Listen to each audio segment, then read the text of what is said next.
You're out of breath. You've been running and running, but you can't get away. You try to hide, but she finds you. The screams of your fellow survivors barely audible over the blood-curdling scream of the ghost that haunts your nightmares. You feel the air around you thin as the ghastly lady with a covered face screams in agony and appears in front of you. Your life flashes before your eyes as her blade cuts you clean, from top to bottom. The Nurse. The very first DLC added to Dead by Daylight. As I've come to understand, Nurse was the original answer to looping. Basically, looping was an unintended mechanic way back in the early stages of the game, and by the time survivors found out about it, it was such a powerful tool due to the amount of pallet spawns, infinite loops with god windows, areas of the map that went on forever, and more, and instead of rebalancing the map's behavior at the time, opted to instead release what would be come and stay for the next 8 goddamn years, the most powerful killer in the game, and it's not even close. The Nurse is a controversial killer, often touted as an easy killer played for free wins and completely uncounterable. I've even heard lore hounds complain about her tome. This is one of the most hated killers in the game, if not the most hated, so I wanted to figure out if the hate was warranted. So today, let's take a look at everything regarding the Nurse. Check your screen now or the description for time codes. Remember, this is a largely audio experience, so you're welcome to throw this on a second monitor or your phone or whatever. And let's dive into Sally Smithson, otherwise known as the Nurse. I sat on the Nurse's lore and how I thought about it for 3 days before writing this section. It's odd. I wish I could sit here and sing high praises about it, but I can't. I wish I could tell you it's a poorly written piece of shit, but I can't. I wish I could tell you it was just fine and nothing to write home about, but I can't. The truth is, I don't know what to think about the Nurse's lore. I should be fully invested in it as it's a psychological horror. I spoke in my Billy video about how psychological horror is my favorite kind, and both Nurse's original lore and her tome dive into that. Sally Smithson was a happily married woman. Losing her husband to a lumberjacking accident, broke and alone, Sally must get a job at the only place who'd hire an uneducated widow, an asylum. Crotus Pen Asylum, to be exact. There she undergoes a psychopathic break at the behest of verbal and physical mistreatment, as well as the mad ramblings of a bandaged woman who once was a nurse herself and murdered her patients. The Angel of Death is a breed of serial killer who works in a position of assistances to the general public and uses their position to find and kill their victims. This type of serial killer is mostly found in the medical field, but can also be people like firefighters and police officers.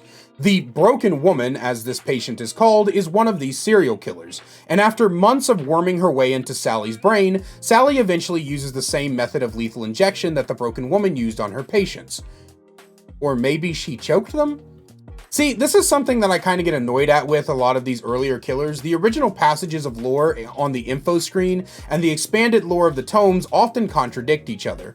Did Sally choke people? Did she lethally inject them? Who the fuck knows? I'm going to take a guess and say she choked them and lethally injected them, as her Mori, which I'll talk about in themes, is her choking out the survivors. Similar to the Trapper, I feel like there's a lot of things missing. Much of the community talks about her power hurting her, and that's why she screams, but I don't know where that was gotten from. Very similar to the Trapper and the spikes in his back make it to where the entity is forcing him to work for him. I scoured the wiki, but I couldn't find additional lore that talks about this.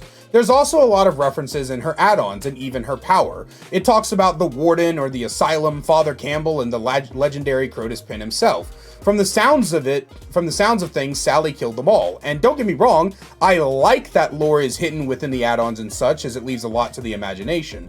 A form of storytelling I'm fairly fond of is inferation over straight explanation. In one of my more recent horror stories, I wrote a story about the Song of the Siren, but I never outright stated that's what it was, instead allowing the readers, or listeners rather, to piece that together themselves.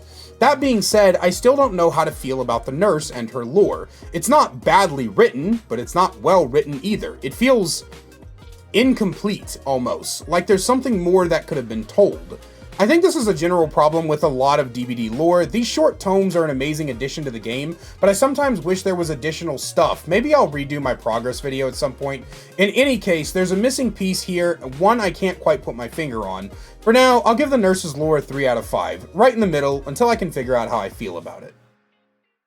If you're a fan of audio horror stories, then check out my second channel, where I write, voice, and produce my own original stories, released every single Sunday, so you can go to bed with your creeps at night.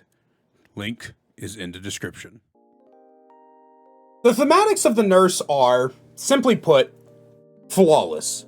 There is no other word to describe them. The nurse is supposed to be a ghost. The way she floats, goes through walls, and the ghastly scream when she uses her power, the decayed zombie-like hands and feet, she floats there, eerily, and when she blinks toward you, she appears, weapon raised, ready to eliminate you in a flash.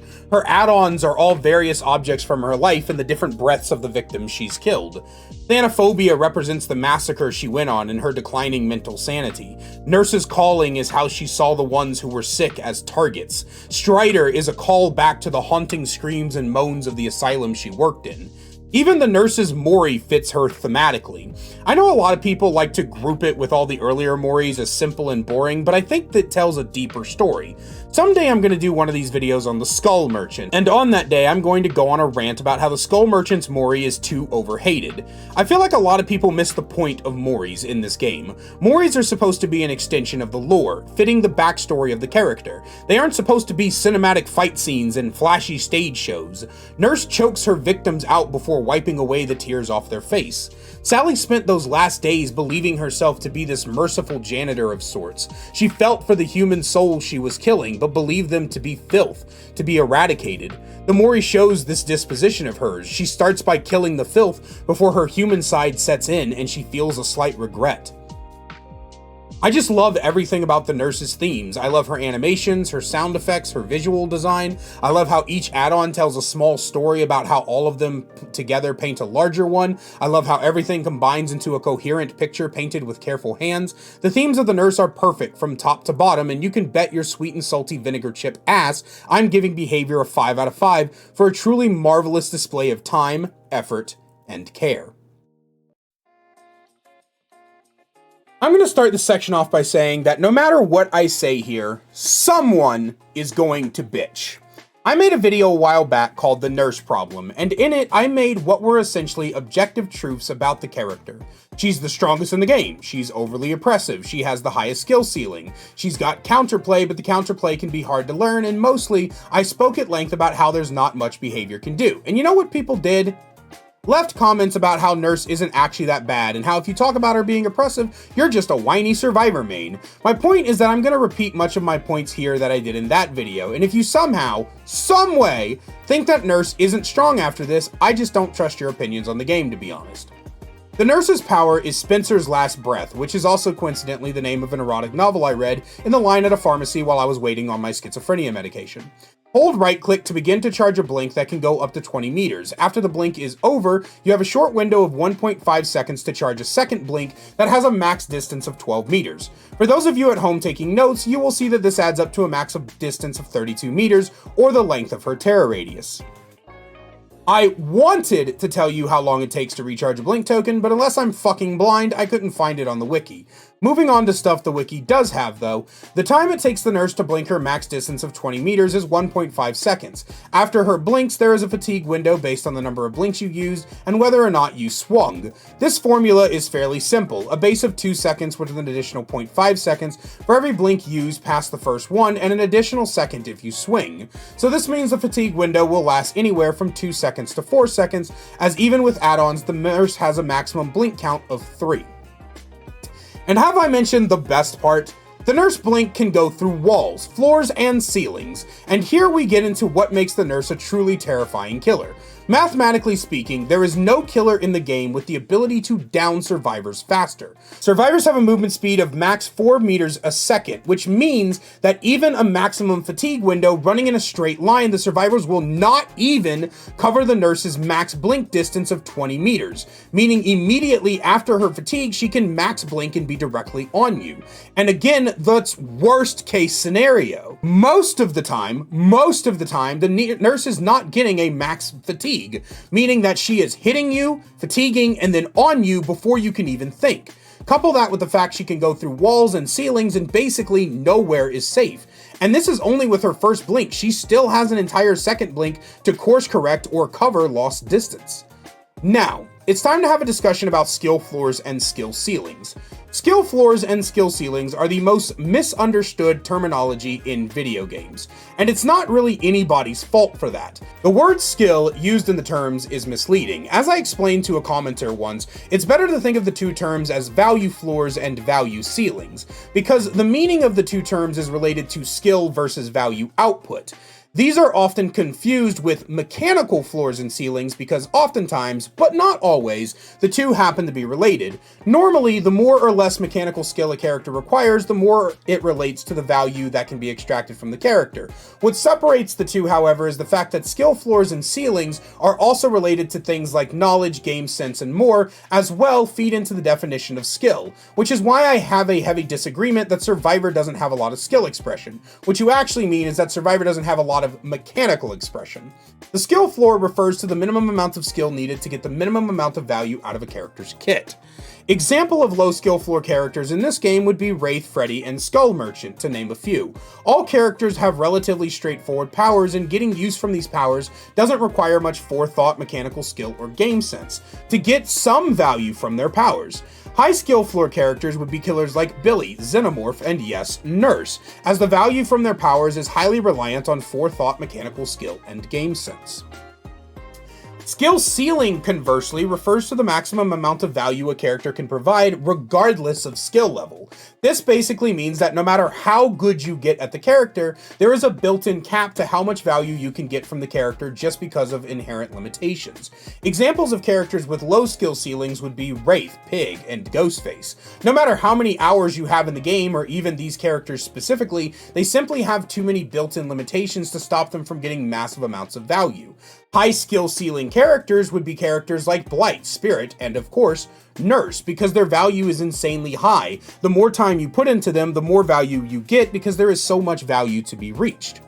I explain all this because when I say things like Nurse has the highest skill ceiling in the game, people like to argue with me because they confuse mechanical ceilings for skill ceilings. The Nurse's value is practically limitless because being able to ignore walls for up to a maximum distance of 32 fucking meters means that the distance you gain against the Nurse is basically meaningless. The Nurse can never be dethroned without completely crippling the character because nothing will ever be able to top being able to traverse the map in the way and speed that she does.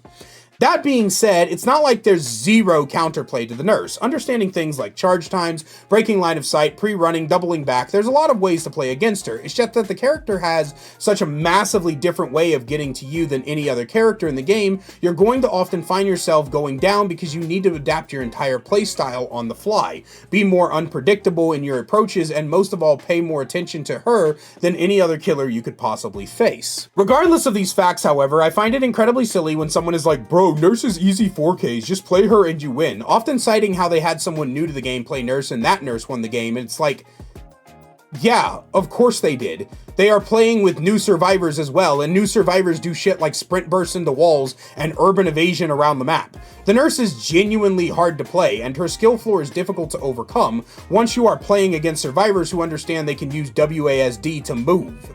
In any case, is there anything that can really be done to rein in the Nurse? The answer is not really. She's the type of killer I like to call a corner character, where her inherent design has no room for change without either crippling the character or making her way too strong. I call them corner characters because the devs wrote themselves in a corner when they designed her. As of right now, I think the Nurse is in the most balanced state she could possibly ever be in, with my only real change to her being that stunning and blinding her should remove all her blink tokens and put her into base fatigue. Then she'd have some actual powerful counterplay that can't be immediately undone in an instant. In the last analysis, I talked in the perk recommendation section about how I wanted to stop filming the tier list and was just going to throw up a picture of it and talk a bit about how perk recs will go in the power and gameplay section. You need to remember with the Nurse that you move at a 3.8 movement speed and your blink attacks count as special attacks. For that reason, every M1 perk goes in the never use. Your strongest counterplay is pre-running and line of sight blockers, so a healthy mix of aura reading and undetectable perks works best for you. I'd avoid any perks that keep you out of chases for too long, as so most gen kicking perks are a no-go, except for Unforeseen and Nowhere to Hide, which makes for a perk combo that perfectly covers your biggest strengths. Avoid Hex, Vaulting, and in-game perks, as you generally are going to be chasing and downing people very fast. Games typically shouldn't be reaching the point of all gens done. You are too worried about chasing to defend hexes, and why vault when you can blink? Your strongest slowdowns will be passive perks like Pain Resonance, Deadlock, Grim Embrace, and so on. The hardest thing about this entire section now is coming up with the rating. When I do ratings in the gameplay sections of these videos, they are based off several factors. How fun is the killer to play and as against? How creative is the power? How balanced is the power? Etc, etc. Overall, I feel like it's probably best, considering all of these factors, to give the Nurse a 2.9 out of 5. Just barely away from the middle of the road rating, and if they implement my change, this will become a 3.0. Did you like the background footage and want to see more? Then head on over to my second channel, The Kaiser VODs, where you can see full gameplay, stream compilations, me reacting to your Dead by Daylight clips, and more. We also have a new short that goes up every single day along with the full games. We'll see you over there. Link is in the description. While thematic-wise, the Nurse's perks are perfect, gameplay-wise, they leave a lot to be desired. Strider is an F-tier perk that makes breathing and injured noises louder. I honestly don't care to change this in any way. It's good on one killer, Spirit, but honestly, sometimes bad perks exist, and there's not really anything you can do with them that isn't a complete rework, and just because they are bad doesn't mean they don't have a place in the game. Thanophobia is a perk a lot of people hate me for saying is bad. Yes, even on Plague and Legion. For each injured, dying, or hook survivor, action speeds that aren't healing get slowed by 2% with an additional 12% bonus if all 4 are in one of these states. The reason this sucks so bad is the speed isn't enough to worry about, and if even one survivor dies, an entire third of your value is lost because you can't hit the 8% cap or the bonus 12%. I personally think if they reverted this to apply to healing speeds as well, it might be better, but as it stands, it's a D tier perk at best. Finally, Nurse's Calling is around C tier. It's best used on stealth and fast killers, revealing auras of survivors who are healing in a 28-meter radius of you. Overall, perk design gameplay-wise gets a 3 out of 5. I went into this section thinking I was going to have a pretty even spread of balanced add-ons, with my final conclusion being that most of them were pretty useful. Then, as I began to read each one, my face slowly contorted into a semi-permanent what the fuck expression as I discovered a cavalcade of useless-ass add-ons that barely make a difference and multiple add-ons that actively hurt you. Brown add-ons. Metal Spoon. Power level, low. Makes sounds louder like a mini Strider. Nurse isn't heavily reliant on audio, only needing it while fatigued, but the vast majority of the time the fatigue window is so short that they won't get far enough for it to matter. The only thing keeping it from F tier is that it technically has a use. Plaid Flannel, power level, lowest. Arguably the best beginner add-on in the game, Plaid Flannel shows you where your blink will end up. Why this isn't base kit is beyond me, but in any case, after your first 20 or 30 games on Nurse, you'll be able to visualize the marker, making the add-on immediately useless to you. Great learning tool, but nothing more. White Knit Comb, power level, lowest. Nurse's meme add-on gives you more blood points in exchange for making the already pathetic lunge of the Nurse immensely worse. Meme add-ons are needed, but we judge these based off power level in these sections. Wooden Horse, power level, mid, reduces the miss cooldown of a blink attack by 0.5 seconds, meaning if you remember our math formula earlier for fatigue, if you miss attacks, it will allow you to get back into the chase faster. The issue comes in when you realize you really shouldn't be missing attacks, but I can recommend it if you find yourself missing a lot of blinks. Yellow add-ons. Bad Man's Keepsake. Power level, mid. Hitting a survivor with a blink attack causes their aura to be revealed to you within 28 meters while they are healing or being healed for the next 60 seconds, a mini Nurse's Calling. The only reason I rank this mid is because while 60 seconds is quite a long time, this add-on's usefulness depends entirely on how much you camp or tunnel as Nurse. Most of the time, you are ending chases too fast for this to matter, and its only use is if you come back to hook and whether or not survivors will continue to try to heal when they hear your terror radius. Catatonic Boy Treasure, power level, high.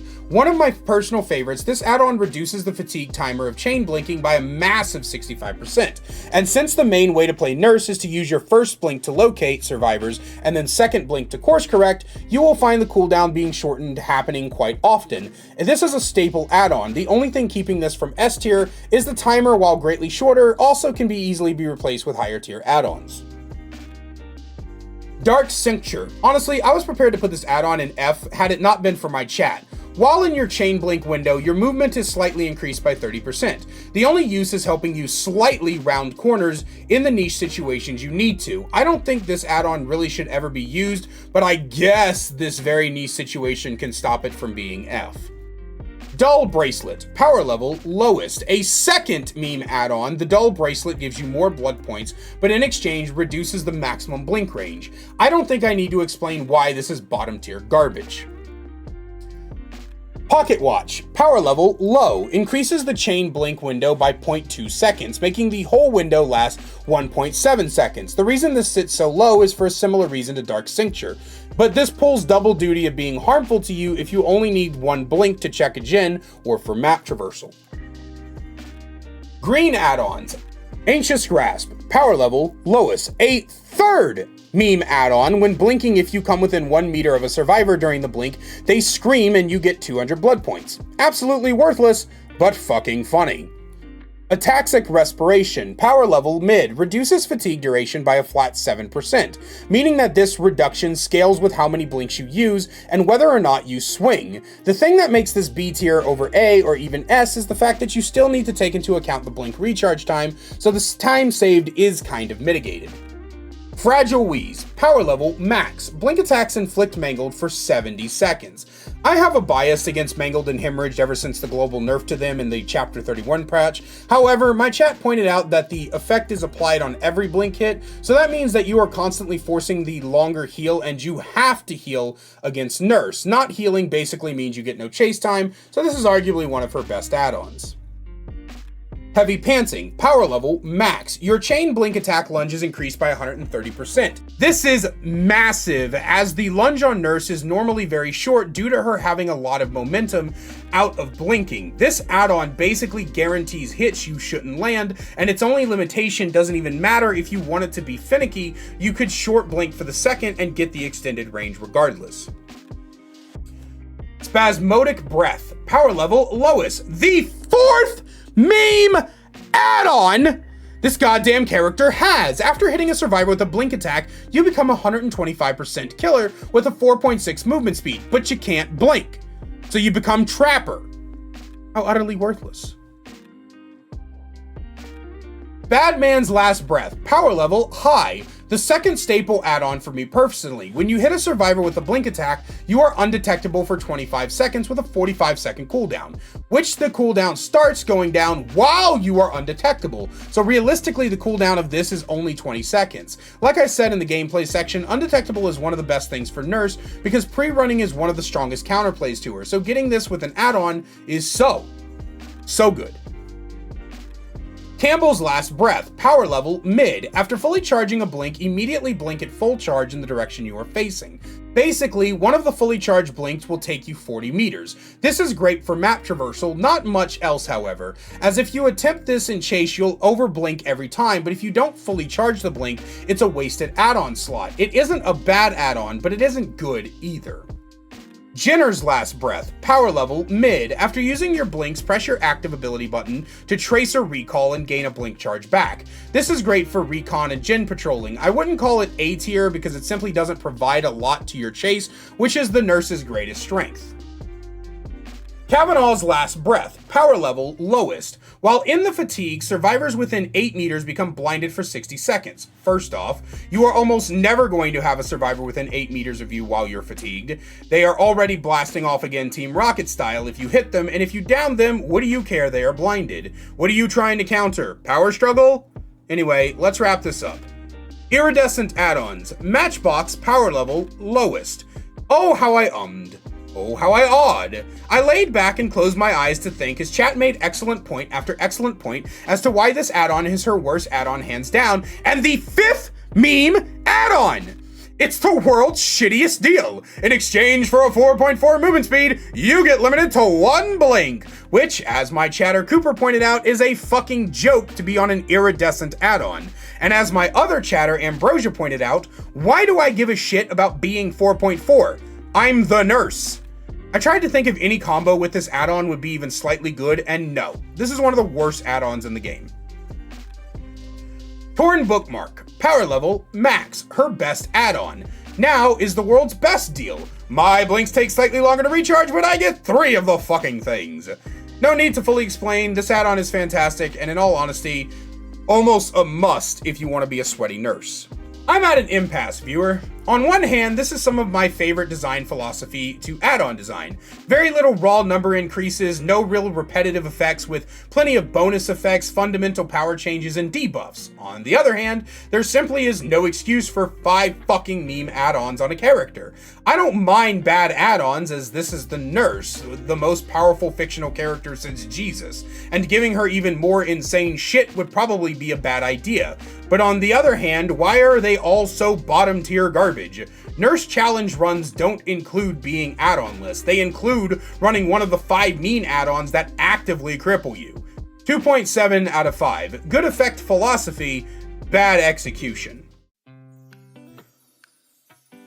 In the end, the nurse averages out to a 3.32 out of 5, a character with incredibly oppressive gameplay, only balanced out by game sense and mechanical skill being its limiting factors. Lore-wise, I'm still left confused at my own thoughts on. My 3 favorite things about the nurse would be her thematic design, add-on philosophy, and Mori. My least favorite things are the execution of add-on philosophy, Thanophobia, and the kind of hollow lore that she has.